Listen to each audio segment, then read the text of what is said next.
Hello बच्चों, मैं हूं अंजलि। बच्चों, आज की इस वीडियो में हम जानेंगे क्लास 7 के लिए सामाजिक विज्ञान का टॉपिक अक्षांश और देशांतर रेखा। अक्षांश और देशांतर रेखा को जानने से पहले हम जानेंगे ग्लोब के बारे में। ग्लोब पृथ्वी का एक काल्पनिक रूप है जिसके द्वारा हम पृथ्वी पर कितने भाग पर पानी है तथा कितने भाग पर स्थल है ये जान सकते हैं, तथा अक्षांश और देशांतर रेखाएं क्या होती हैं ये भी जान सकते हैं, और साथ ही साथ बहुत कुछ हम इससे जानकारी प्राप्त कर सकते हैं।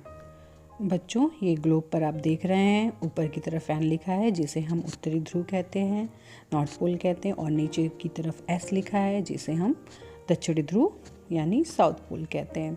इस ग्लोब पर हमें कुछ लाइनें ऊपर से नीचे की तरफ एन से एस की तरफ या कह लें लंबवत खींची हुई दिखाई दे रही हैं।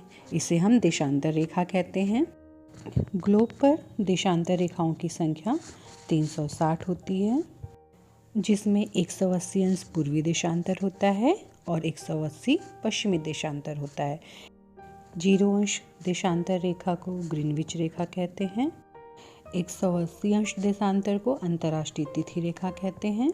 2 देशांतर के बीच 4 मिनट का अंतर होता है। आइए अब हम लोग जानते हैं अक्षांश रेखाओं के बारे में।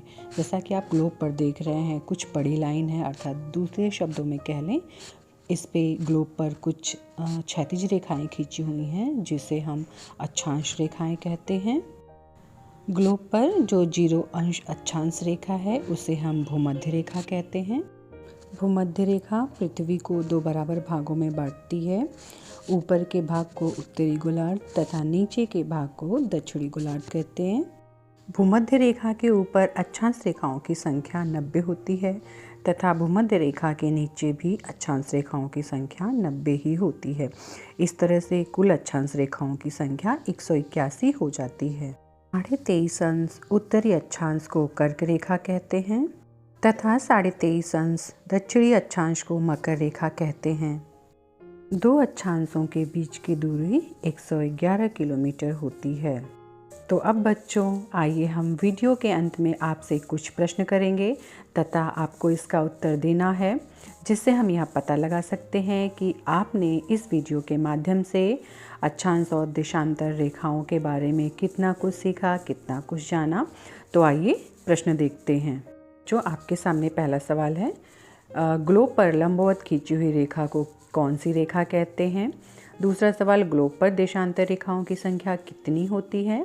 तीसरा प्रश्न है, किस देशांतर रेखा को अंतर्राष्ट्रीय तिथि रेखा कहते हैं?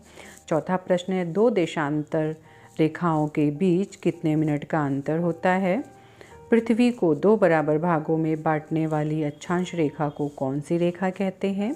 छठा सवाल है, कर्क रेखा किस गोलार्ध में आता है? सातवां सवाल है, 2 अक्षांश रेखाओं के बीच कितनी दूरी होती है? आठवां प्रश्न है, ग्लोब पर अक्षांश रेखाओं की संख्या कितनी होती है? धन्यवाद।